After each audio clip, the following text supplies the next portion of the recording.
നമസ്കാരം, ഞാൻ ബൈജു നായർ. നമ്മുടെ ചാനലിലേക്ക് സ്വാഗതം. ക്യൂബയിലെ 3-ാം ദിവസമാണ്. ഇന്ന് നമ്മളൊരു യാത്ര പോവുകയാണ്. ഇപ്പോൾ ക്യൂബയുടെ തലസ്ഥാനമായ ഹവാനയിലാണുള്ളത്. ഹവാനയിൽ നിന്നും ഏകദേശം 400 കിലോമീറ്റർ ദൂരെയുള്ള ട്രിനിഡാഡ് എന്ന സ്ഥലത്തേക്ക് പോവുകയാണ്. ട്രിനിഡാഡ് എന്ന് പറയുമ്പോൾ ആ പേരിലൊരു രാജ്യമുണ്ട്. ഇതല്ല, ഇത് ക്യൂബയ്ക്കുള്ളിൽ തന്നെ സ്ഥലമാണ്. പക്ഷേ ഏറ്റവും എക്സൈറ്റിംഗ് കാര്യം എന്താണെന്ന് ചോദിക്കുകയാണെങ്കിൽ ഇതിൻ്റെ ഇടയ്ക്കുള്ളൊരു സ്ഥലം സാന്റാ ക്ലാര എന്ന സ്ഥലത്ത് നമ്മൾ നമ്മുടെ പ്രിയപ്പെട്ട ചെഗുവേരയുടെ മുസോളിയത്തിൽ പോകുന്നുണ്ട്. അദ്ദേഹത്തിൻ്റെ ശവസംസ്കാര സ്ഥലത്ത് പോകുന്നുള്ളതാണ്. അതാണ് ഏറ്റവും പ്രധാനപ്പെട്ട കാര്യം. പിന്നെ ട്രിനിഡാഡ് എന്ന് പറയുന്നത് ഇവിടുത്തെ ഏറ്റവും മനോഹരമായൊരു സിറ്റിയാണെന്നാണ് പറയുന്നത്. പഴയ ബിൽഡിങ്സ്, അതായത് സ്പെയിൻകാരാണ് ഇവിടെ പണ്ട് ഭരിച്ചിരുന്നത്. അപ്പോൾ ആ കാലത്തുള്ള പൗരാണിക ബിൽഡിങ്സൊക്കെ ഉള്ളൊരു സ്ഥലമാണ് ഈ സാന്റാ ക്ലാര. അപ്പോൾ സാന്റാ ക്ലാരയിൽ നിർത്തിയിട്ടാണ് നമ്മൾ ട്രിനിഡാഡിലേക്ക് എത്തുന്നത്. ഏതാണ്ട് 6 hours അവിടെ വരെ എത്താൻ തന്നെ ദൂരമുണ്ട്. അതോടൊപ്പം തന്നെ നമുക്ക് ഈ പറഞ്ഞ പോലെ ഇടയ്ക്ക് 1-2 സ്റ്റോപ്സൊക്കെ ആയിട്ട് പോയി കഴിയുമ്പോൾ അവിടെ എത്തുമ്പോൾ എന്തായാലും സന്ധ്യയാകാനുള്ള സാധ്യതയുണ്ട്.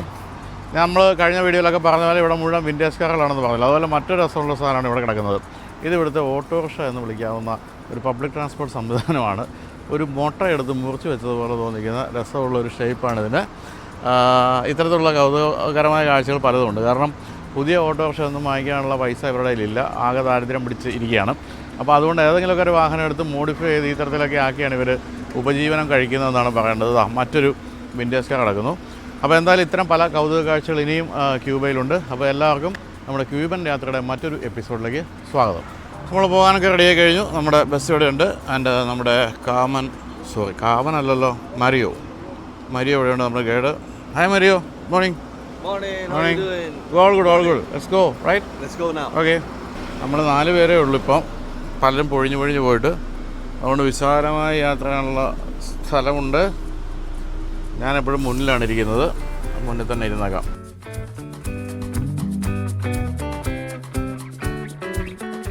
നമ്മളിപ്പോൾ ഇന്ന് ട്രിനിഡാഡ് പോകുമെങ്കിലും നാളെ തിരിച്ച് വീണ്ടും വൈകിട്ട് ഇവിടെ തന്നെ വരും. മറ്റന്നാൾ ആണ് ഇവിടുന്ന് തിരിച്ച് ഉള്ള ഫ്ലൈറ്റ്. നമ്മളിപ്പോൾ ഹവാന സിറ്റിയിൽ കടലിനടിക്കുള്ള ടണൽ ക്രോസ് ചെയ്യാണ്. ഏതാണ്ട് 1 കിലോമീറ്റർ നീളമുള്ള ഈ ടണലിൻ്റെ പ്രത്യേകത 1948 ഇന്ത്യക്ക് സ്വാതന്ത്ര്യം കിട്ടി 1 വർഷം കഴിഞ്ഞ സമയത്ത് ഒരു ഫ്രഞ്ച് കമ്പനി നിർമ്മിച്ചതാണെന്നുള്ളതാണ്. നമ്മുടെ നാട്ടിൽ നല്ല പാലം പോലും ഇല്ലാത്ത കാലത്താണ് ഇവിടെ അണ്ടർ വാട്ടർ ടണൽ വന്നതെന്നുള്ള കാര്യം ആണ് നമ്മൾ മനസ്സിലാക്കേണ്ടത്. നമ്മൾ കാളവണ്ടി യുഗത്തിൽ കഴിയുമ്പോൾ ഇവിടെയൊക്കെ അണ്ടർ വാട്ടർ ടണലൊക്കെ ആയിരുന്നു. അത് ക്രോസ് ചെയ്ത് നമ്മൾ സിറ്റിയുടെ മറ്റൊരു ഭാഗത്തേക്ക് അങ്ങനെ എത്തിയിരിക്കുകയാണ്. ഇത് ഹവാനയുടെ ഈസ്റ്റേൺ സൈഡാണ്. ന്യൂലി ഡെവലപ്ഡ് സ്ഥലങ്ങളാണ്. ന്യൂലി എന്ന് വെച്ചാൽ 80s 90s ആ കാലത്ത് 90s ഒക്കെ ഒരു അവസാന കാലം വരെ, 80s തുടക്കകാലം വരെ റഷ്യയിൽ നിന്നും കാര്യമായിട്ട് ധനസഹായം കിട്ടുമായിരുന്നു ക്യൂബയ്ക്ക്. അന്ന് നിർമ്മിക്കപ്പെട്ട റഷ്യൻ സ്റ്റൈൽ ബിൽഡിങ്സൊക്കെയാണ് നമ്മൾ മുന്നിൽ കാണുന്നത്. ഈ റഷ്യൻ സ്റ്റൈൽ ബിൽഡിങ്ങുകളുടെ ഒരു പ്രശ്നമായിട്ട് എനിക്ക് തോന്നിയിരിക്കുന്ന ഒരു ചത്ത കെട്ടിടങ്ങളാണെന്നുള്ളതാണ്. ഡിസൈൻ വൈസ് ഭയങ്കര മോശമായിരിക്കും. നമ്മളിപ്പോൾ പഴയ റഷ്യയുടെ ഭാഗമായിട്ടുള്ള എവിടെ പോയാലും, പഴയ സോവിയറ്റിൻ്റെ ഭാഗമായിട്ടുള്ള എവിടെ പോയാലും ഇത്തരത്തിലുള്ള ഈ ചത്ത ബിൽഡിങ്സ് കാണും. പെട്ടി പോലെ ഉണ്ടാക്കി വെച്ചിരിക്കുന്നത്. അതൊക്കെ തന്നെയാണ് നമ്മളിപ്പോൾ ഇവിടെയും കാണുന്നത്. ഇപ്പോൾ നമ്മൾ ഹവാനയുടെ സിറ്റി വിട്ട് ഗ്രാമങ്ങളിലൂടെ പോകുന്നു. സാമാന്യം നല്ല ഹൈവേ ആണ്. പക്ഷെ നമ്മുടെ നാട്ടിലെ ഹൈവേകളുടെ പോലെ തന്നെ ഒരു എന്താ പറയണ്ടേ, ഈവനായിട്ടുള്ള സർഫസ് അല്ല. ചെറിയ ചാട്ടങ്ങൾ എപ്പോഴും ഉണ്ടാവും. എനിക്ക് ഇതുവഴി പോകുമ്പോൾ എനിക്ക് ഓർമ്മ വരുന്നത് നമ്മുടെ തമിഴ്നാട്ടിൽ ഹൈവേ കൂടെ പോകുന്ന ഒരു ഓർമ്മ വരുന്നു. അത് സൈഡിലെ കാഴ്ചകളായാലും പിന്നെ മൊത്തത്തിലുള്ള ഒരു ടെറൈൻ അങ്ങനെയാണ്. ഒന്നുമില്ല റോഡിലെങ്ങും. മനുഷ്യരെല്ലാം വണ്ടികളൊക്കെ കാത്തു നിൽക്കുന്നുണ്ട്, ബസ്സുകളൊക്കെ. പക്ഷേ ബസ്സൊന്നും നിർത്താത്തതുകൊണ്ടായിരിക്കും എല്ലാവരും നമ്മുടെ വാഹനമൊക്കെ പോകുമ്പോൾ കൈ കാണിച്ചുകൊണ്ടിരിക്കും. പിന്നെ പഴയ വണ്ടികളും പഴയ കാഴ്ചകളും ഒക്കെ തന്നെയാണ്. എങ്കിലും ഭംഗിയുള്ള സ്ഥലങ്ങളാണ്. നല്ലൊരു പച്ചപ്പുള്ള സ്ഥലങ്ങളാണ് എല്ലായിടത്തും. നമ്മളിപ്പോൾ ഒരു സ്ഥലത്ത് ഒരു കോഫി കഴിക്കാൻ ഇറങ്ങിയതാണ്. അപ്പോൾ നിങ്ങൾ കണ്ടോ, ഇവിടുത്തെ എല്ലാ വാഹനങ്ങളും, പുതിയ എല്ലാ വണ്ടികളും ചൈനീസ് വാഹനങ്ങളാണ്. ഇവിടുത്തെ പഴയ വാഹനങ്ങൾ എവിടെ നോക്കിയാലും ബോണറ്റ് തുറന്നു വെച്ചിരിക്കുന്നതാണ്. കാരണം എല്ലാം എപ്പോഴും ബ്രേക്ക് ഡൗൺ ആവും. ഞങ്ങളിപ്പോൾ പറയുമായിരുന്നു, ഇവിടുത്തെ ഏറ്റവും കൂടുതൽ ജോലിയുള്ളൊരു വിഭാഗം ഇവിടുത്തെ മെക്കാനിക്കുകളായിരിക്കുമെന്ന്. മെക്കാനിക്കുകൾക്ക് എപ്പോഴും പണിയുണ്ടാവും. കാരണം എല്ലാ വണ്ടികളും എപ്പോഴും വഴിയിലാണ്. നമ്മുടെ വിൻറ്റേജ് കാറുകൾ കിടക്കുന്നു. മറ്റൊരു കാര്യമുള്ളത്, സ്വന്തമായിട്ട് എയർലൈൻ ഇല്ലാത്ത, അതായത് നാഷണൽ കാരിയർ ഇല്ലാത്തൊരു രാജ്യമാണെന്നുള്ളതാണ്. അമേരിക്കയുടെ ഉപരോധം ഉള്ളതുകൊണ്ട് സ്പെയർ പാർട്സ് ഒന്നും കിട്ടില്ല. ആകെ ഉണ്ടായിരുന്ന 2-3 റഷ്യൻ വിമാനങ്ങളായിരുന്നു. ഇപ്പോൾ അതും ഓടുന്നില്ല. അതൊക്കെ ഗ്രൗണ്ട് ചെയ്തു. 3-4 എയർപോർട്ടുകളൊക്കെ ഉണ്ട്. പക്ഷേ അവിടെയൊക്കെ റഷ്യയിൽ നിന്നൊക്കെയുള്ള ടൂറിസ്റ്റുകൾ വരുന്നതല്ലാതെ സ്വന്തമായിട്ടുള്ള ഒരു വിമാനങ്ങളൊന്നും തന്നെ ഇല്ല. അതായത് ഡൊമസ്റ്റിക് ഫ്ലൈറ്റുകളും അത്തരം പരിപാടികളൊന്നുമില്ല. അങ്ങനെ ആ കാര്യത്തിലും ഇപ്പോഴും പ്രാകൃതാവസ്ഥയിലാണ് ക്യൂബ ഓടിക്കൊണ്ടിരിക്കുന്നത്. നമ്മൾ നിർത്തിയ ഇതൊരു നല്ല ഭംഗിയുള്ള സ്ഥലം കേട്ടോ. ഇവിടുത്തെ വളരെ ചെറിയൊരു വാഴ, അതിൽ വലിയ കുല, ചെറിയ വാഴ വലിയ കുല, രണ്ടും ഇടവിട്ട് കാണിക്കണം. കുറച്ച് സോനിയൊക്കെ വെച്ചിട്ടുണ്ട്. മൂത്രപ്പുരയുണ്ട്. ഏത് മൂത്രപ്പുര കയറിയാലും ടിപ്സി വെച്ചുകൊണ്ട് അവിടെ ക്ലീൻ ചെയ്യുന്ന ആൾക്കാർ നിൽക്കുന്ന കാണാം. നമ്മൾ എവിടെ ഇറങ്ങിയാലും പൈസ ചോദിച്ചുകൊണ്ട് ആൾക്കാർ വരും. അത്രയ്ക്ക് ദാരിദ്ര്യമാണ് എല്ലായിടത്തും. അപ്പോൾ ഇവിടെ കുറേ സാധനങ്ങളൊക്കെ ഉണ്ട്. അതിൽ ഞാൻ വാങ്ങിച്ച ഒരു വാഹനമുണ്ട്. ഇപ്പോൾ ഇവിടെ നിന്ന് വാങ്ങിച്ചു $10, ഏതാണ്ട് 900 രൂപ. ഇവിടുത്തെ വിൻറ്റേജ് കാറിൻ്റെ ഒരു തടി രൂപം. പിന്നെ എവിടെ നോക്കിയാലും നമ്മുടെ ചെകുവരയും കാര്യങ്ങളൊക്കെ ഉണ്ട്. ഞാനിപ്പോൾ ഇത്തരം നമ്പർ പ്ലേറ്റുകളുടെ കളക്ഷൻ തുടങ്ങിയിട്ടുണ്ട് പല രാജ്യങ്ങളിലും. പക്ഷേ ഇതിൽ നമ്പർ പ്ലേറ്റ് അല്ല, ഇത് ക്യൂബാന്ന് എഴുതിയിട്ടുണ്ടെന്നേ ഉള്ളൂ. നമ്പർ പ്ലേറ്റ് എവിടെയെങ്കിലും കിട്ടുമെങ്കിൽ വാങ്ങിക്കണം.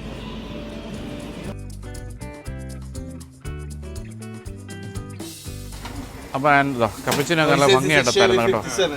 യാ ഷെവി 50 യാ. ആ ഓർഡറല്ലേ.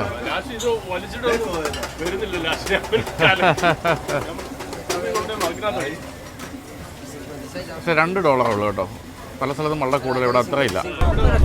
ലോകത്തിലെ ഏറ്റവും വലിയ കരിമ്പ് കൃഷിയുള്ള രാജ്യം ക്യൂബയാണല്ലോ. ഇത് മുഴുവൻ നമ്മൾ കാണുന്ന കരിമ്പ് കൃഷിയാണ്. എവിടെ നോക്കിയാലും കരിമ്പ് കൃഷി.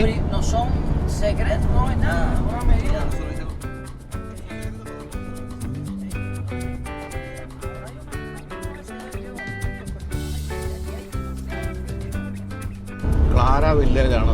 അവിടെ ഇവിടെ തൊട്ട് അങ്ങോട്ട് ഒരു പുതിയ പ്രൊവിൻസാണ്. ഇവിടെ കുറച്ചുകൂടെ റോഡ് നന്നായി, കോൺക്രീറ്റ് റോഡായി. ഇതുവരെ നമ്മൾ വന്ന ഹൈവേയിൽ എല്ലായിടത്തും കുഴികളുണ്ടായിരുന്നു. ഇതാണ് മെയിൻ ഹൈവേ. ഈ ഒരു ക്യൂബയുടെ മെയിൻ ഐലൻഡിൽ ക്രോസ് ഓടുന്ന ഒരു ഹൈവേ ആണ്. പക്ഷേ നിറയെ കുഴികളായിരുന്നു. ഇവിടെ ഇപ്പോൾ എത്തിയപ്പോൾ കുറച്ചൊക്കെ കോൺക്രീറ്റ് റോഡൊക്കെ വന്നൊന്ന് ഭേദപ്പെട്ടിട്ടുണ്ട്. ഇവിടുത്തെ മാക്സിമം സ്പീഡ് 100 കിലോമീറ്റേഴ്സാണ്. അത് കഴിഞ്ഞാൽ ഫൈൻ അടിക്കും. ഫൈൻ അടിച്ചാൽ 36 ഫൈനുകൾ വന്നു കഴിഞ്ഞാൽ ലൈസൻസ് കട്ടാവും. ഇനി ഇപ്പോൾ ഈ ഡ്രൈവർ ഇപ്പോൾ 100 കിലോമീറ്റർ സ്പീഡിൽ കൂടുതൽ ഓടിച്ചിട്ട് ഇപ്പോൾ പോലീസിന് കണ്ടെത്താനായില്ലെങ്കിലും ഇതിൽ GPS ഉണ്ട്. ആ GPS ഇവർ ഈ ഒരു കമ്പനിയുടെ ഓഫീസിൽ നിന്ന് പോലീസ് പരിശോധിക്കും. എന്നിട്ട് എത്ര തവണ നിയമലംഘനം നടത്തി നോക്കിയിട്ട് ഫൈൻ അടിക്കും. അപ്പോൾ അതുകൊണ്ട് പോലീസിൻ്റെ കണ്ണിൽപ്പെടാതെ രക്ഷപ്പെടാൻ സാധ്യതയില്ല. പിന്നെ കൈക്കൂലി ഇവിടെ തീരെ ഇല്ല എന്നാണ് പറഞ്ഞത്. കൈക്കൂലി കേസിൽ പിടിച്ചാൽ 20 വർഷമാണ് തടവ്. അതുകൊണ്ട് പൊതുവേ കൈക്കൂലി കുറവാണ്. വളരെ കുറച്ച് പോലീസുകാരൊക്കെ കൈക്കൂലിയൊക്കെ വാങ്ങിക്കുന്നുള്ളൂ എന്നാണ് ഗൈഡ് പറഞ്ഞത്.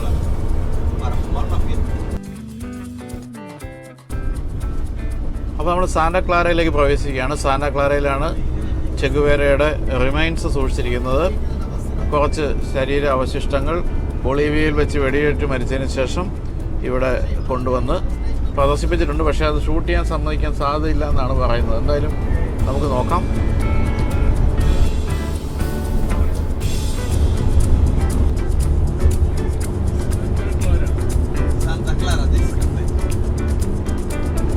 ക്യൂബയിൽ ആദ്യമായിട്ടാണ് ഒരു മല കാണുന്നത്. പൊതുവെ നമ്മുടെ പ്ലെയിൻ ലാൻഡാണ്. കാരണം ഒരു ഐലൻഡാണല്ലോ, ചുറ്റും കടലും. അതുകൊണ്ട് പൊതുവെ ഉയർന്ന സ്ഥലങ്ങൾ കാണാറില്ല. പക്ഷെ ഇവിടെ ഭംഗിയുള്ള ഒരു മല കണ്ടു. Welcome to Santa Clara, the city of Che Guevara.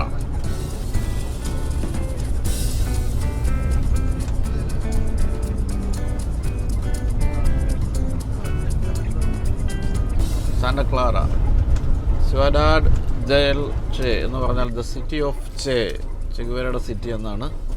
അതിലേക്കാണ് നമ്മളിപ്പോൾ പ്രവേശിക്കുന്നത്. എന്തായാലും നമ്മുടെ പാർട്ടി ചിഹ്നം, നക്ഷത്രം ഒക്കെ അതിലുണ്ട്. നമ്മളങ്ങനെ ലോകത്തിലെ ഏറ്റവും പ്രധാനപ്പെട്ട സ്ഥലങ്ങളിലൊന്നിലേക്ക് പ്രവേശിക്കുകയാണ്. നമ്മളങ്ങനെ ചേയുടെ മുസോളിയത്തിലേക്കും ഇവിടുത്തെ റവല്യൂഷൻ സ്ക്വയറിലേക്കും ഉള്ള റോഡിലേക്ക് കടന്നിരിക്കുകയാണ്. ഒരു പഴയ വണ്ടി പോകുന്നു, വളരെ പഴയത്.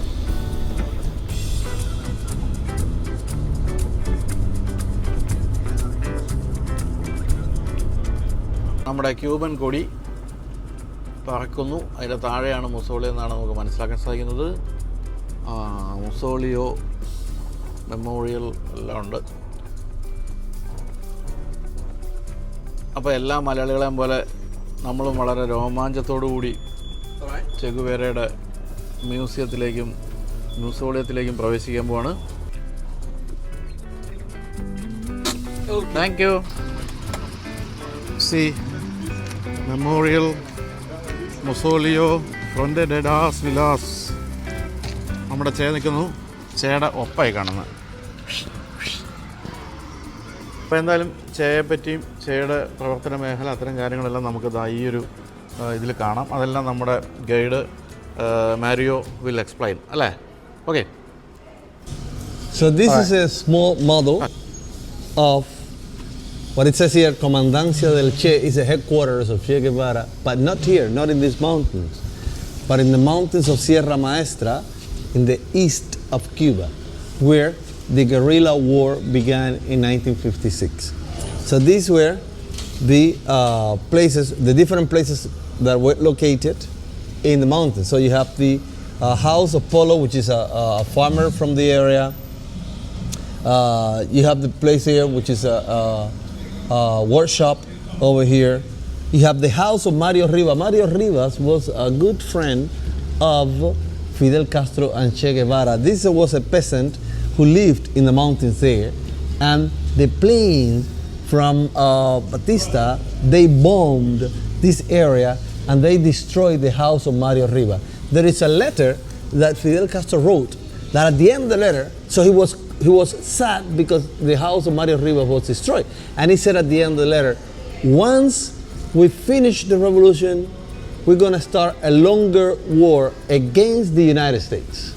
So since 1959 until the moment that Fidel Castro left power, there was a fight, a struggle between Cuba and the United States. It was an endless war. So he promised to do that. So this is more or less where most of the things, the places where Che Guevara had his headquarters in Sierra Maestra. Because in 1958, he was appointed by Fidel Castro. Che Guevara was appointed as the commandant-in-chief of the troops in the mountains here. Oh. All right, the mountains of Escambray. So this is Sierra Maestra, which is the biggest and the highest mountain range that we have in Cuba. And then he was appointed in 1958 as the commander-in-chief of the mountains in this area, El Escambray. This is the reason why this is the city of Che Guevara. Oh. Because it was here where he had one of his biggest victory. He derailed an armored train with 300 soldiers, fully weaponed, and he only used homemade cocktail Molotov and a few rifles and 20 kids, 16, 18 years old revolutionaries. Oh. And they defeated this whole army. All right. Actually, it was at the end of the war, because remember that the revolution triumphed on January 1st, 1959. So we're talking about November 1958. So some people believe that what happens actually is that these people in the train, military, 300 militaries well trained, actually surrendered because they knew that at the end, so there was going to be a victory by the revolutionaries. So they did not had any fight. That's why there was no wounded, no one died. But anyway, it was one of the biggest victories of Che Guevara in the area. Mm-hmm. That's why it is called the city of Che Guevara. All right, so we go this way now. Yeah.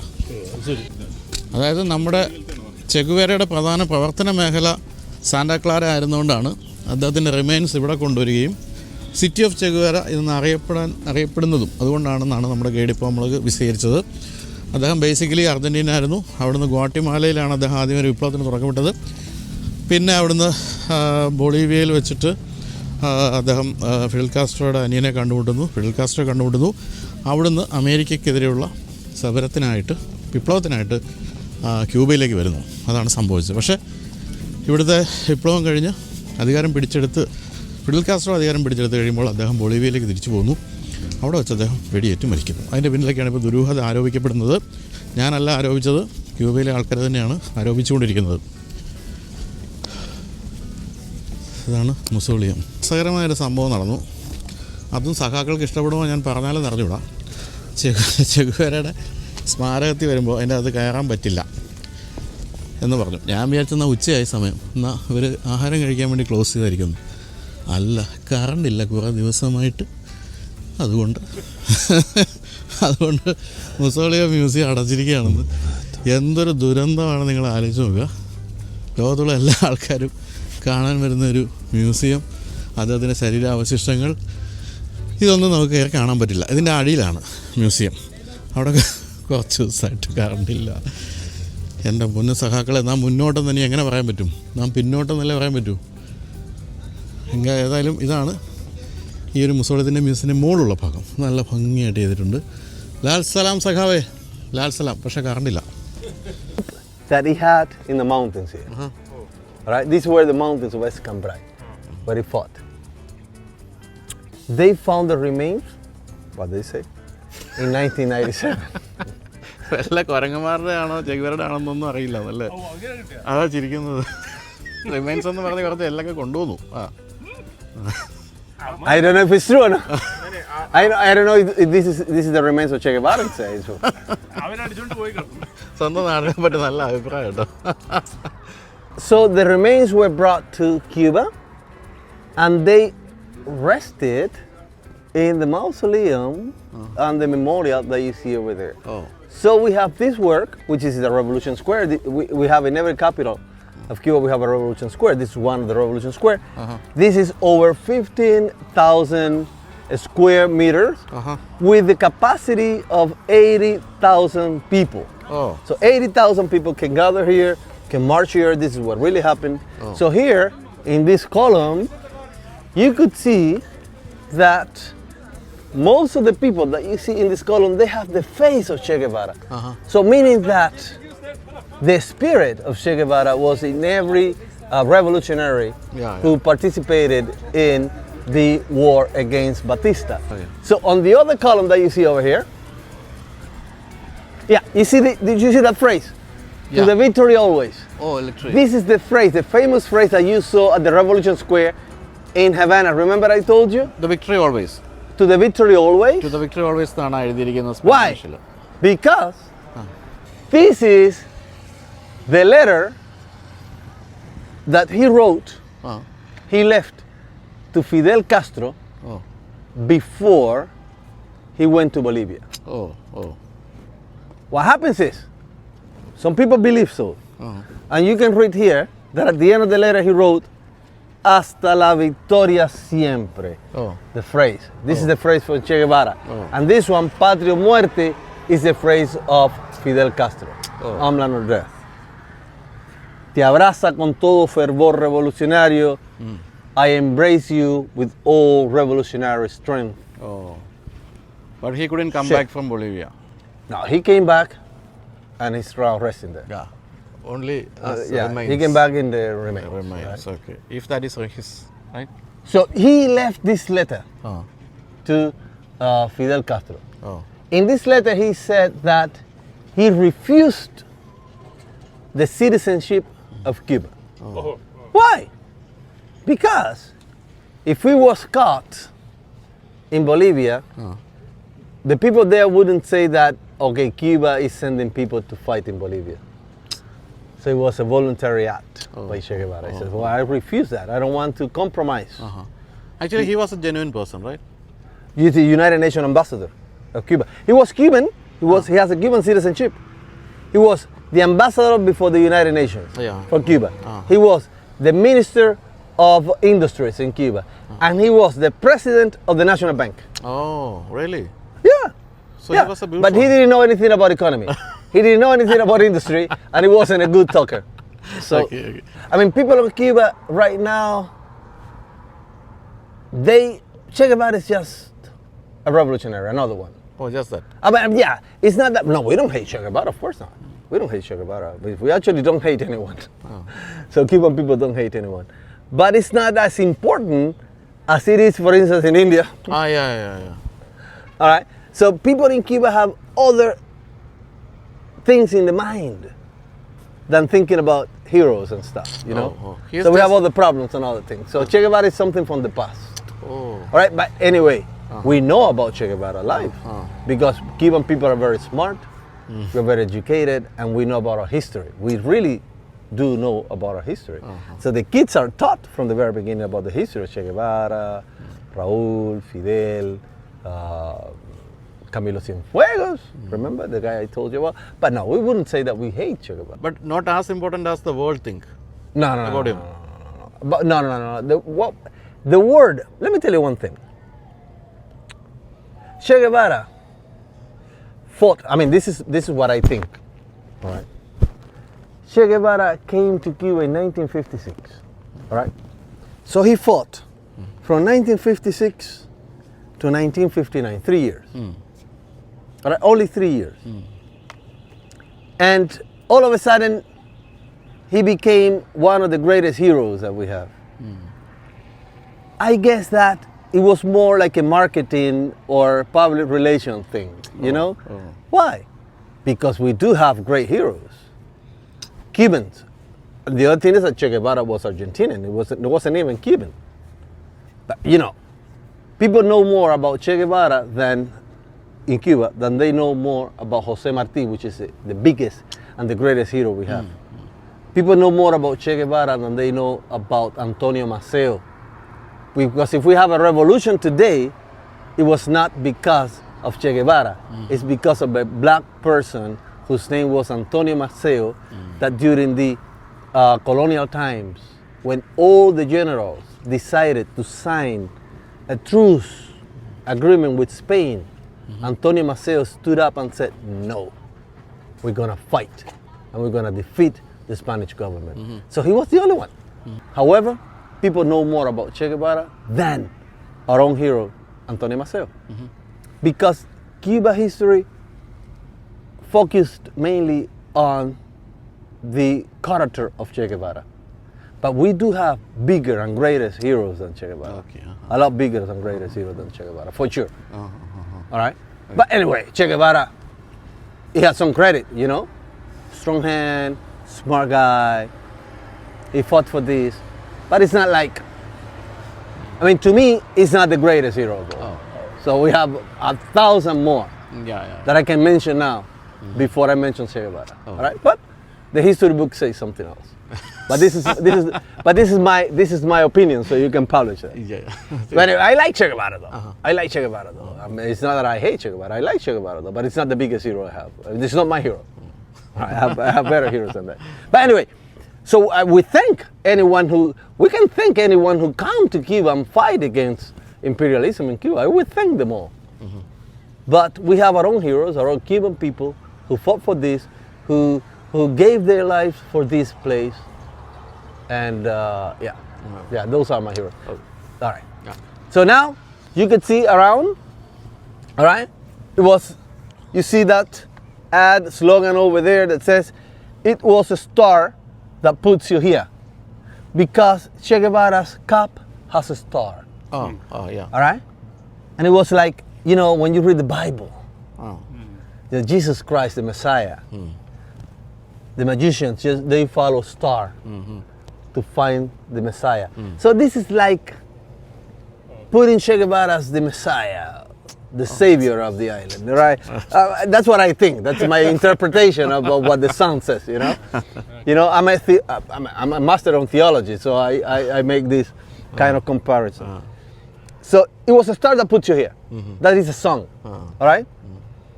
And it made you part of these people.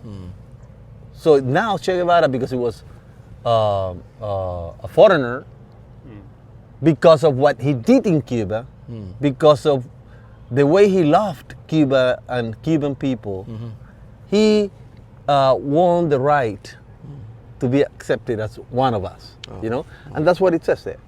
What is Y te hizo de este pueblo, and it made you part of these people. Oh, All right. okay. So we have the sculpture here of Che Guevara, all right, from a local artist. The sculpture have 8 meters high, and we have Che Guevara facing where? south. Oh, to the Why? mountains. To the mountains, but to the south, by the south. Because Che Guevara always wanted to have a revolution in South America. Places like Guatemala, Argentina, all those places in South America, right? So you could see Che Guevara, all right, facing south with the rifle in the right hand, but not aiming at anyone. Just a rifle here. Like, all right, let's go, let's march there, but with the rifle, but not aiming at anyone. It's more like, all right, we're going to have a revolution all over South America. Okay. So those are the meaning of this. And then, of course, below the statue in the column, you have the phrase of Che Guevara, to the victory always. So we can't go and see the museum and the remains, right? No. Why? No electricity. For the past few days or? Remember I told you this morning that we have a problem with electricity in Cuba from all over Cuba. Yeah. Very nice. And they don't have a generator because it's a very important memorial. Well, There might be, but they might be a generator, but probably the generator doesn't have diesel. So we are waiting for diesel from India. But India is not sending diesel to Cuba. So we're waiting for 4 Indian people that are willing to send diesel to Cuba. 3, all right, 3. Okay. you can show the faces of the Indian that are gonna bring Okay. the diesel Anyway, to Cuba. I will inform our government in our state. Yeah. It's ruled by a Marxist government to send some Oil. diesel and oil, something, whatever. Yeah, to this place, so we can start the generator. And you need some food too. Oh yeah. If we can bring some food, Medicine. I love a lot of medicine. Medicine. A lot of medicine. അപ്പോൾ നമ്മുടെ സഹാക്കളെല്ലാം കേൾക്കുന്നുണ്ടാവുമെന്ന് കരുതുന്നു. നിങ്ങളുടെ പ്രിയപ്പെട്ട സഹാക്കൾ തന്നെയാണ് ക്യൂബയിലുള്ളത്. ഇവർക്ക് food Donation for Cuba. അതുകൊണ്ട് donation four Cuba കൊടുത്ത് ഇവരെ സഹായിക്കണം. കാരണം നമുക്ക് ഏതായാലും പൈസയ്ക്ക് ക്ഷാമമൊന്നുമില്ല, നമ്മൾ നല്ല പൈസയായിട്ട് ജീവിക്കുന്ന ഒരു ജനതയാണ്. അപ്പോൾ എല്ലാ സഹാക്കളും തീർച്ചയായിട്ടും ക്യൂബയ്ക്ക് വേണ്ടി ഞാൻ തിരിച്ചു വന്ന ഉടൻ തന്നെ ഒരു ക്യൂബ സഹായ നിധി രൂപീകരിച്ച്. Okay, All right, that's good. And if possible, you can send me a visa to Mario to go to India and visit India. Our government is also ruled by the Communist Party. You want to come there? I'm sorry, but I want to go there. I'm sorry, but I want to go there anyway. Still, you want to? Still, I want to go there. Okay. അപ്പോൾ നമ്മുടെ ഏറ്റവും പ്രിയപ്പെട്ട ചെഗുവേരയുടെ ശരീര അവശിഷ്ടങ്ങൾ സൂക്ഷിച്ചിരിക്കുന്ന മ്യൂസിയവും അതോടൊപ്പം തന്നെ മുസോളിയവും അതോടൊപ്പം തന്നെ അദ്ദേഹത്തിൻ്റെ അദ്ദേഹം ഉപയോഗിച്ചിരുന്ന പല കാര്യങ്ങളും സൂക്ഷിച്ചിരിക്കുന്ന മ്യൂസിയമാണ് നമ്മൾ ഈ നിൽക്കുന്ന തറയുടെ അടിയിലുള്ളത്. ഇത് കാണാൻ വേണ്ടിയാണ് സത്യം പറഞ്ഞാൽ ക്യൂബയിൽ വരണം എന്ന് ഞാൻ ആഗ്രഹിച്ചത് അതുകൊണ്ടാണ്. പക്ഷേ അൺഫോർച്ചുനേറ്റ്ലി ഇവിടെ കറണ്ടില്ല എന്ന് വെച്ചാൽ ക്യൂബയിൽ ഒരിടത്തും കുറച്ച് ദിവസം ഇടുന്നു കറണ്ടില്ല. അപ്പോൾ കറണ്ടില്ലാത്തപ്പോൾ ഇത്രയും വലിയ മ്യൂസിയം, അതായത് ലോകത്തുള്ള എല്ലാവരും കാണാൻ വരുന്ന ഈ ഒരു മ്യൂസിയത്തിൽ അല്ലെങ്കിൽ മ്യൂസിയത്തിൽ ജനറേറ്റർ വേണ്ടേ? തീർച്ചയായിട്ടും ഇവിടെ ജനറേറ്റർ ഉണ്ട്, പക്ഷേ അവിടെ ഡീസലില്ല. അതാണ് നമ്മുടെ ഗൈഡ് പറയുന്നത്. ഒന്ന് ആലോചിച്ച് നോക്കുക, ഇത്രയും പ്രധാനപ്പെട്ട ഒരു മെമ്മോറിയലിൽ ഡീസലില്ല, അതുപോലെ തന്നെ ജനറേറ്റർ ഉണ്ടെങ്കിൽ പോലും ഡീസലില്ല, അതുപോലെ കറണ്ടില്ല. പക്ഷേ എങ്കിൽ പോലും തീർച്ചയായിട്ടും വളരെ രോമാഞ്ചജനകമായ അനുഭവമാണ് ഇവിടെ ഈ ഒരു പ്രദേശത്ത് നിൽക്കുക എന്നുള്ളത്. അദ്ദേഹത്തിൻ്റെ പ്രവർത്തന മേഖല ഇതായിരുന്നു. മറ്റൊരു കാര്യം കൂടി ഇദ്ദേഹം പറഞ്ഞത്, മരിച്ചിട്ട് വളരെ വർഷങ്ങൾക്ക് ശേഷം അദ്ദേഹം 61 മരിച്ചു, പക്ഷേ 95 മൃതദേഹ അവശിഷ്ടങ്ങളെന്ന് പറഞ്ഞ് കുറച്ച് പേര് ബൊളീവിയൻ കാട്ടിൽ പോയി കുറച്ച് എല്ലും കാര്യങ്ങളൊക്കെ എടുത്തുകൊണ്ട് വന്നു. അത് അദ്ദേഹത്തിൻ്റെ ആണോ എന്ന് സംശയമുണ്ട് എന്നൊക്കെ നമ്മുടെ ഗൈഡ് പറഞ്ഞു. അപ്പോൾ എന്തായാലും നമ്മുടെ ഗൈഡ് പറഞ്ഞതുപോലെ ഇവിടെ ചെഗുവേര എന്ന് പറയുന്ന ഒരു വലിയൊരു പേരൊന്നുമല്ല ക്യൂബയിൽ. കാരണം he's one of the revolutionaries എന്നാണ് അദ്ദേഹം പറഞ്ഞത്. അതായത് ക്യൂബയുടെ സ്വാതന്ത്ര്യത്തിന് വേണ്ടി പോരാടിയ ആയിരക്കണക്കിന് പേരിൽ ഒരാൾ മാത്രം. ഇതിനേക്കാളൊക്കെ അറിയപ്പെടുന്ന പേരുകളാണ് ഇവിടെ എല്ലാം. എന്തുകൊണ്ടാണ് ലോകം മുഴുവൻ പിന്നെ ഈ ചെഗുവേരയുടെ പേരിൽ അറിയപ്പെടുന്നത് ഈ ഒരു വിപ്ലവം എന്ന് ചോദിച്ചപ്പോൾ അദ്ദേഹം പറഞ്ഞത് ഹി വാസ് എ മാർക്കറ്റിംഗ് ഗൈ എന്നാണ്. അതായത് മാർക്കറ്റിംഗ് അറിയാമായിരുന്നു, അതുകൊണ്ടാണ്. അല്ലാതെ 3 വർഷം മാത്രമേ അദ്ദേഹം ക്യൂബയ്ക്ക് വേണ്ടി പ്രവർത്തിച്ചുള്ളൂ. അത് മറ്റുള്ളവർ പ്രവർത്തിച്ച് വെച്ച് നോക്കുമ്പോൾ അത്ര അധികമൊന്നും ഇല്ലെന്നൊക്കെയാണ് അദ്ദേഹം പറഞ്ഞത്. എന്തായാലും അങ്ങനെ തള്ളിക്കളേണ്ട ഒരു വ്യക്തിത്വമല്ല. നമ്മൾ കാണുമ്പോൾ തന്നെ ലാൽ സലാം സഖാവെ എന്ന് വിളിച്ചു പോകുന്നൊരു വ്യക്തിത്വമായിരുന്നു. ഇപ്പോൾ അദ്ദേഹം നിൽക്കുന്നത് സൗത്തിലേക്ക് നോക്കിക്കൊണ്ടാണ്. അത് സൗത്ത് അമേരിക്കയുടെ മൊത്തത്തിലുള്ള ഒരു സ്വാതന്ത്ര്യമായിരുന്നു അദ്ദേഹം സ്വപ്നം കണ്ടിരുന്നത്. അതുകൊണ്ടാണ് സൗത്തിലേക്ക് അദ്ദേഹം നോക്കിക്കൊണ്ട് നിൽക്കുന്നത്. അതുപോലെ ലെറ്റ്സ് മാർച്ച് എന്ന് തോന്നുന്ന രീതിയിലാണ് തോക്ക് പിടിച്ചിരിക്കുന്നത്, അല്ല തോക്ക് ചൂണ്ടി നിൽക്കുകയല്ല. എന്തായാലും അദ്ദേഹത്തിന് വളരെ കൃത്യമായ ഒരു പരിഗണന ഇവിടെ കൊടുത്തിട്ടുണ്ടെങ്കിൽ പോലും കറണ്ടില്ല എന്നൊക്കെ പറയുന്ന വളരെ ബാലിശമായ കാര്യം കൊണ്ട് നമുക്ക് ഇത് കാണാൻ പറ്റില്ല എന്നുള്ളത് അങ്ങേയറ്റം അപമാനകരമായ കാര്യമാണ്. ഏതായാലും വലിയൊരു പ്രദേശമാണിത്. 85,000 പേർക്ക് ഇരിക്കാവുന്ന രീതിയിലുള്ള വലിയൊരു 15,000 മീറ്റർ സ്ക്വയറിലുള്ളൊരു വലിയ പ്രദേശം തന്നെ അദ്ദേഹത്തിന് വേണ്ടി കൊടുത്തിട്ടുണ്ട്. പിന്നെ അദ്ദേഹത്തിനെ പറ്റിയുള്ള സ്ലോഗൻസും അങ്ങനെയുള്ള പല കാര്യങ്ങളും കൊടുത്തിരിക്കുന്നു. അതുപോലെ നല്ല ഗംഭീരമായ ഒരു സ്റ്റാച്ചു ആണ്, രോമാഞ്ചജനകമായ ഒരു ലുക്കാണ് അതിന്.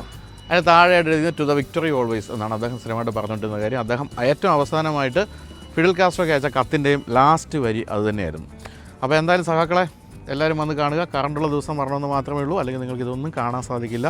അപ്പം ഇപ്പോൾ അദ്ദേഹം പറഞ്ഞത് നമ്മുടെ അടുത്ത് ഇവിടെ കുറച്ച് ജനറേറ്റർ ഒഴിക്കാൻ ഡീസലെങ്കിലും ഇന്ത്യയിൽ നിന്ന് കൊണ്ടുപോകാം, അതുപോലെ ഫുഡ് കൊണ്ടുപോകാം, മരുന്ന് കൊണ്ടുപോകാം എന്നൊക്കെയാണ്. അപ്പോൾ തീർച്ചയായിട്ടും നമുക്ക് നമ്മുടെ സഹാക്കൾ എന്നുള്ള നിലയ്ക്ക് ഇന്ത്യയിൽ ഒരു ക്യൂബൻ സഹായനിധി രൂപീകരിക്കുകയും ഇവിടത്തേക്ക് കുറച്ച് പൈസ കൊണ്ടുവരികയും ചെയ്യണം. കാരണം ഇവർക്ക് ഉപരോധം ഏർപ്പെടുത്തിയിരിക്കുന്ന അമേരിക്കയാണ് ഇപ്പോൾ സഹായിച്ചുകൊണ്ടിരിക്കുന്നത്. അമേരിക്കയിൽ നമ്മൾ വന്ന ഫ്ലൈറ്റിൽ പോലും ഇവിടത്തേക്കുള്ള പാവപ്പെട്ടവർക്കുള്ള ഫുഡും ഒക്കെ ആയിട്ടുള്ള അമേരിക്കൻ ജനങ്ങൾ വന്നുകൊണ്ടിരിക്കുന്നത്. അങ്ങനെയുള്ളപ്പോൾ നമ്മൾ കയ്യും കെട്ടി നോക്കി നിൽക്കരുത്, എത്രയും പെട്ടെന്ന് സഹായിക്കണം. എല്ലാ സഹാക്കളും ഉടൻ തന്നെ ഒരു ഫണ്ട് രൂപീകരിച്ച് നമുക്ക് ക്യൂബയെ സഹായിക്കാം. അങ്ങനെ ക്യൂബയെ നമുക്ക് രക്ഷപ്പെടുത്താം. ലാൽ സ്ഥലം ഇതിനുള്ളിലുള്ളത് ചെഗുവേരയുടെ റിമൈൻസ് തന്നെയാണെങ്കിൽ തീർച്ചയായിട്ടും രോമാഞ്ചകരമായ ഒരു സ്ഥലമാണ്. പക്ഷേ ബൊളീവിയയിലെ കൊടുങ്കാട്ടിൽ 61 മരിച്ച ഒരാളുടെ മൃതദേഹം മാന്തിയെടുത്ത് 95 കൊണ്ടുവരണമെങ്കിൽ അദ്ദേഹത്തിന് തന്നെ ആയിരിക്കുമോ എന്നുള്ള കാര്യത്തിൽ ഇപ്പോൾ ക്യൂബൻ ആൾക്കാർക്ക് തന്നെ സംശയമുണ്ടെങ്കിൽ പോലും നമുക്ക് അങ്ങനെയൊന്നും സംശയിക്കേണ്ട.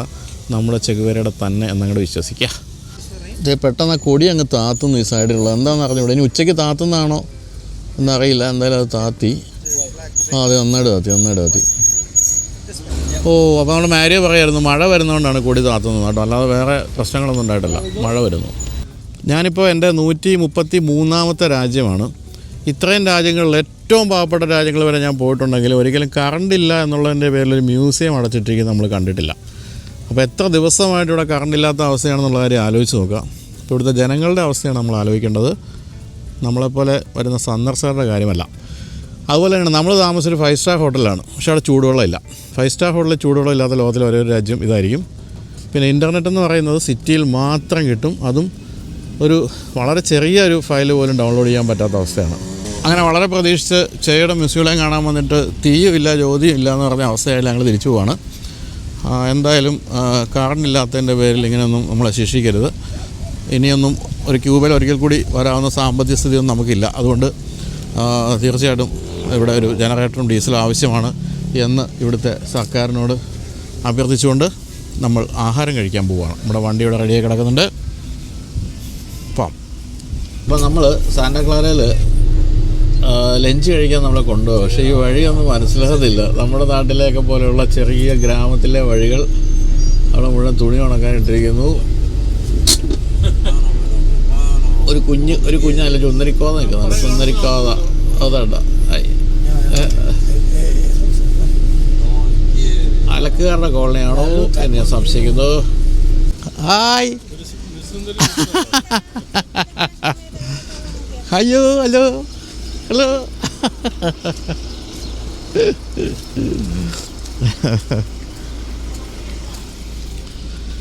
ഇത് മറ്റേ വീട്ടിലെ ഊണാണെന്ന് തോന്നുന്നു കേട്ടോ അച്ചായ. വീട്ടിലെ ഊണില്ലേ, ആ പരിപാടിയാ. ഇവിടുത്തെ മറ്റേ ഇവർ നടത്തുന്നതാണോ കുടുംബശ്രീ എന്നെനിക്ക് സംശയമുണ്ട്. Kudumbashree. Fendi, hi, how are you? Michael. Hi, Baiju. റെസ്റ്റോറൻറ്റാ? Oh, that's a restaurant inside. അടിപൊളി സെറ്റപ്പ് കേട്ടോ. ഇതൊക്കെ നമ്മൾ ഗോവയിൽ കാണുന്ന പോലെ ഉണ്ട് അല്ലേ? Yes, Estrella. മുല്ലപ്പൂ ചൂടിയ മലയാളി പെൺകുടികളൊക്കെ നടക്കുന്നുണ്ട് അതുവഴി. ഹായ്, നമുക്ക് വേണ്ടിയുള്ള എല്ലാം റെഡിയാക്കി വെച്ചിട്ടുണ്ട്. ഇവിടെ ചിപ്സ് അല്ലേ, നമ്മുടെ ചിപ്സ്. മദ്യത്തിൻ്റെ വലിയൊരു ശേഖരമുണ്ട് കേട്ടോ. ലോട്ട് ഓഫ് മദ്യം വേണ്ടവർക്ക് അത് കഴിക്കാം. ഞാൻ ഇന്നലെ വാങ്ങിച്ച ഇതാണ് കൊച്ചിയിലേക്ക് കൊണ്ടുപോകാൻ. ഇത് കണ്ടുകൊണ്ടിരിക്കുന്ന ആർക്കെങ്കിലും വേണമെങ്കിൽ കൊച്ചിയിൽ എൻ്റെ വീട്ടിലേക്ക് വരാവുന്നതാണ്. അപ്പോൾ എല്ലാവരും ഇരുന്ന് കഴിഞ്ഞു. ഗായ്സ്, ഹൗ ഈസ് ഉപ്പേരി? Very good. Good one. ഉപ്പേരി, പാൻ കേക്ക്, സലാഡ്. അതെന്താ അത്? അവക്കാഡോ. ഇത്ര ആയിട്ടുണ്ട് കേട്ടോ. ബ്ലാക്ക് ചോറ്, നല്ല ആംബിയൻസ്. പിന്നെ നല്ല ചിക്കൻ, നല്ല വൈറ്റ് ചോറ്, നല്ല മാംഗോ ജ്യൂസ്. കഴിച്ചു കഴിഞ്ഞോ? ശരി. നാടൻ കോഴി ഏതാ? ഇത് ഓക്കെ, നാടൻ കോഴി. അതൊക്കെയാണ്, വലിയ കാര്യമായിട്ടൊന്നും ഇല്ല. സാധാരണ കിട്ടുന്നത് അത്രയൊന്നും ഇല്ല അല്ലേ? അവസാന ദിവസമൊക്കെ ആകുമ്പോഴത്തേക്കും കുറഞ്ഞു വരുന്നുണ്ട് വിഭവങ്ങളുടെ എണ്ണം. എന്നാലും കുഴപ്പമില്ല, നമ്മൾ വീട്ടിലൊക്കെ കഴിക്കുന്ന പോലെ ചോറും അതുപോലെ ചിക്കൻ കറിയും കഴിക്കുന്ന ഒരു സുഖമുണ്ട്. പക്ഷെ നമുക്ക് ഏറ്റവും ഇഷ്ടപ്പെട്ടൊരു ആംബിയൻസ് ആണ് കേട്ടോ. നല്ല രസമുള്ള ആംബിയൻസ്. ഇവിടുത്തെ ഏറ്റവും വലിയ പണക്കാരുടെ വീടാണെന്ന് തോന്നുന്നു. കാരണം AC ഉണ്ട്, വാട്ടർ ഹീറ്ററുണ്ട്, വാഷിംഗ് മെഷീനും ഉണ്ട് അല്ലേ? രണ്ട് വാഷിംഗ് മെഷീനും. അപ്പോൾ എന്തായാലും ഇവിടുത്തെ ഏറ്റവും വലിയ റിച്ചസ്റ്റ് അംബാനി ഫാമിലിയാണെന്ന് തോന്നുന്നു ഇത്. Cuban Ambani. Hi hi hi hi hi hi. What's your name? What's Savaya. Savaya. Savaya. Eve Savaya. Ah. So this is your house, right? Your house? My house. Okay. കിണർ കണ്ടാൽ ഏത് മലയാളിയും ഒരാവശ്യമില്ലെങ്കിലും അകത്തേക്ക് നോക്കും. അങ്ങനെ നോക്കി ഈ മലയാളി ഞെട്ടിപ്പോയി. കാരണം ഇത് കിണറല്ല. വീടൊക്കെ നല്ല രസമുണ്ട്. പക്ക ശരിക്കും ഗോവയിലൊക്കെയുള്ള വീടുകളിൽ പോകുന്ന പോലെ അവിടെ ഇങ്ങനെ ഒരു നല്ല സ്ഥലം, ഒരു റെസ്റ്റോറൻറ്റ് സെറ്റ് ചെയ്തിരിക്കുന്നു. ക്യൂബയിലെ ഗ്രാമപ്രദേശങ്ങളിലെ വീടുകളുടെ രീതികളൊക്കെ ഇതൊക്കെയാണ്. ഒരു വലിയ വീട് പോലും ഒരിടത്തും നമ്മൾ കണ്ടിട്ടില്ല. ആ കണ്ടത് ഹവാന ക്യാപിറ്റൽ സിറ്റിയിലാണ്. അതാണ് നമ്മുടെ ഗൈഡ് പറഞ്ഞത്. അത് കമ്മ്യൂണിസ്റ്റ് നേതാക്കളുടെ വീടുകളാണ്. ആ വലുതൊക്കെ സാധാരണക്കാരുടെ എല്ലാം വീടുകൾ ഇതുപോലൊക്കെ തന്നെ ഉള്ളൂ. പക്ഷേ എന്തായാലും നമ്മൾ കഴിച്ച വീട് ചെറുതാണെങ്കിലും നല്ലൊരു ആംബിയൻസ് ഉണ്ട്, നല്ല രസമുള്ള ഒരു സ്ഥലം. അപ്പോൾ നമ്മളിനി നമ്മുടെ അടുത്ത ഡെസ്റ്റിനേഷൻ ട്രിനിഡാഡിലേക്ക് നീങ്ങുകയാണ്. ഇനി 1.5 മണിക്കൂറാണ് ട്രിനിഡാഡിലേക്ക് എത്താൻ വേണ്ട സമയമായിട്ട് പറയുന്നത്. എന്തായാലും ഈ ഒരു അലക്കിയിട്ട തുണി ഈ വീട്ടുകാരെ മാറ്റി കൊടുക്കാത്തതുകൊണ്ട് വണ്ടി വിട്ടിട്ട് തിരിച്ചങ്ങ് ഇട്ടു. നമ്മൾ നടന്നു പോയി. നമ്മുടെ നാട്ടിലാണെങ്കിൽ ഇപ്പോൾ വലിയ പ്രശ്നമാണ്. 2 വീട്ടുകാർ നമ്മളെ പ്രശ്നം. എൻ്റെ വീട്ടിലേക്ക് വന്ന വണ്ടി നിൻ്റെ വീട്ടിലെ തുണി കാരണം മുന്നോട്ട് കൊണ്ടുപോകാൻ പറ്റിയില്ല, ഇവിടെ വീട് ഞാൻ കത്തിക്കും, തുണി ഞാൻ കത്തിക്കും എന്നും പറഞ്ഞ് നമ്മുടെ റെസ്റ്റോറൻറ്റുകാരൻ ഇളകേണ്ടതാണ്. പക്ഷേ അതിന് ഇവിടെ അങ്ങനെയൊന്നും ഉണ്ടായില്ല. അതാണ് സഹവർത്തിത്വം എന്ന് പറയുന്ന കാര്യം. അപ്പോൾ ഇതാണ് ക്യൂബയിലെ ഗ്രാമദൃശ്യം. നമ്മളൊരു ചെറിയ ഗ്രാമത്തിൽ കൂടെ തന്നെയാണ് ഇപ്പോൾ പോയിക്കൊണ്ടിരിക്കുന്നത്. ഗ്രാമാന്തരീക്ഷം, വീടുകൾ.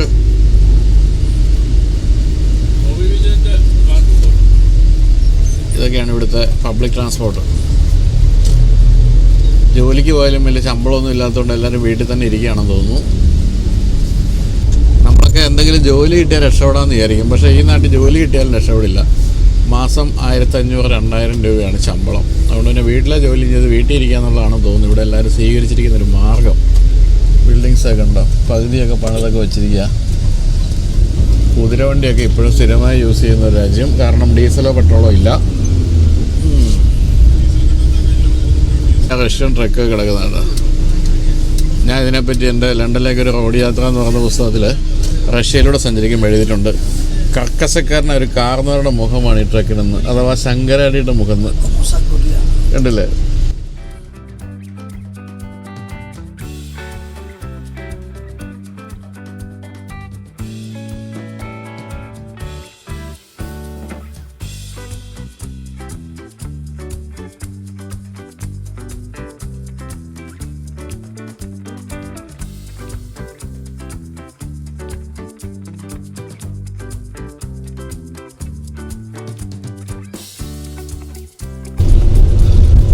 എന്തായാലും നമ്മുടെ യാത്രയൊക്കെ ഹൈവേ ഒക്കെ വിട്ടു. ഇപ്പോൾ മലമ്പ്രദേശങ്ങളിൽ കൂടെയാണ് നമ്മൾ ഇനി ട്രിനിഡാഡിലേക്ക് എത്തുന്നത്. നമ്മുടെ നാട്ടിലെ ഒരു പൂഞ്ഞാർ, കട്ടപ്പന, നെടുങ്കണ്ടം പോലുള്ള സ്ഥലങ്ങളെയൊക്കെ ഓർപ്പിക്കുന്ന പ്രദേശത്തൂടെയാണ് പോയിക്കൊണ്ടിരിക്കുന്നത്. ഗംഭീരമായ മലയുണ്ട്. ഇതൊക്കെ ആയിരുന്നു നമ്മുടെ ചേയുടെ ഒളി സങ്കേതങ്ങളൊക്കെ അവിടെയൊക്കെ ആയിരുന്നു. തരക്കേടില്ലാത്ത റോഡാണ്. നമ്മുടെ നാട്ടിലെ ഡ്രൈവർമാരൊക്കെ വിട്ടുപോകുന്ന ഇറക്കങ്ങളൊക്കെ ഇവിടുത്തെ ഈ ചേട്ടൻ വളരെ പതുക്കെ ചവിട്ടി ഇറക്കി മാന്യമായി ഓടിച്ചു പോകുന്നത്.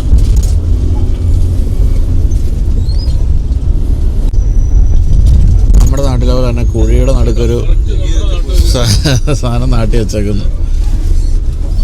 എല്ലാ അമേരിക്കൻ സ്റ്റൈൽ റോഡുകളാണ് ഇവിടെയും ഉള്ളത്.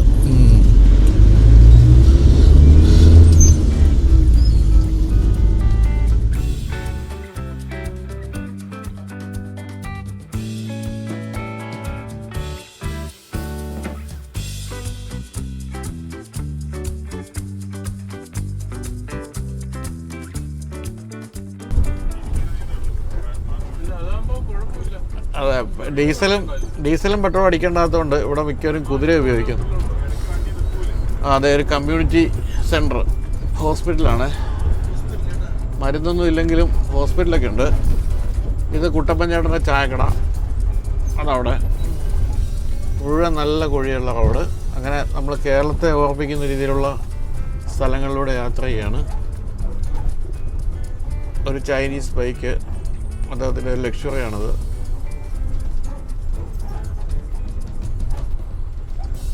വീടുകളൊക്കെ ഉണ്ടോ?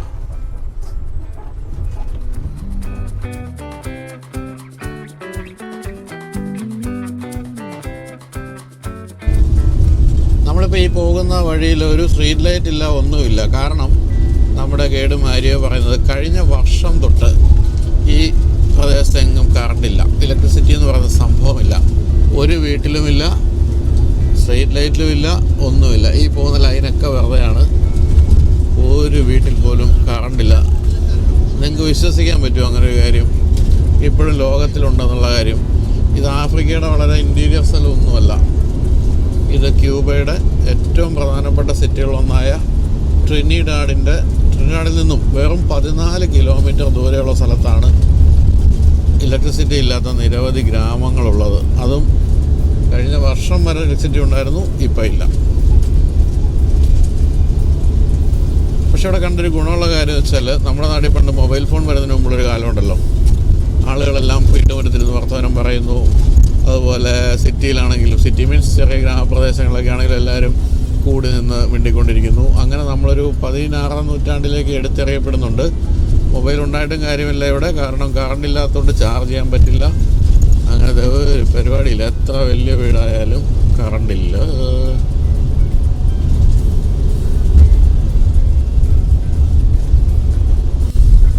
നമ്മളപ്പോൾ ട്രിനിഡാഡിലേക്ക് തിരിയുകയാണ്, സിറ്റിയിലേക്ക്.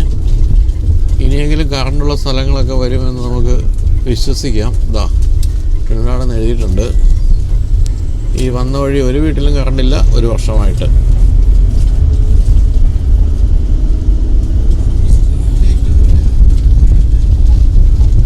നമ്മൾ ട്രിനിഡാഡിനോട് അടുത്തപ്പോൾ ഇവിടെ കറണ്ട് വന്നു തുടങ്ങി. മെയിൻ സിറ്റിക്ക് അടുത്ത് മാത്രമാണ് കറണ്ടുള്ളത്. ഇതാ ജനറേറ്റർ ആണോന്ന് അറിഞ്ഞൂടാ. എന്തായാലും വീടുകളിലും അപ്പാർട്ട്മെൻറ്റിലൊക്കെ വെളിച്ചം കണ്ടു തുടങ്ങിയിട്ടുണ്ട്.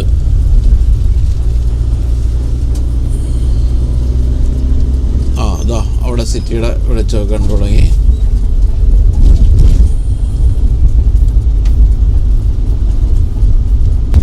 നമ്മുടെ ഡ്രൈവർ ഇതുവരെ ഹെഡ്ലൈറ്റ് ഇട്ടിട്ടില്ല. അപ്പോൾ എനിക്ക് തോന്നുന്നത് പുള്ളി വീട്ടിൽ കറണ്ട് ഉപയോഗിക്കാൻ ശീലിച്ചിട്ട് വണ്ടിയിലും ഹെഡ്ലൈറ്റ് ഇടാൻ മറന്നു പോകുന്നതെന്ന് തോന്നുന്നു. ഇരുട്ടത്താണ് പൊയ്ക്കൊണ്ടിരിക്കുന്നത്.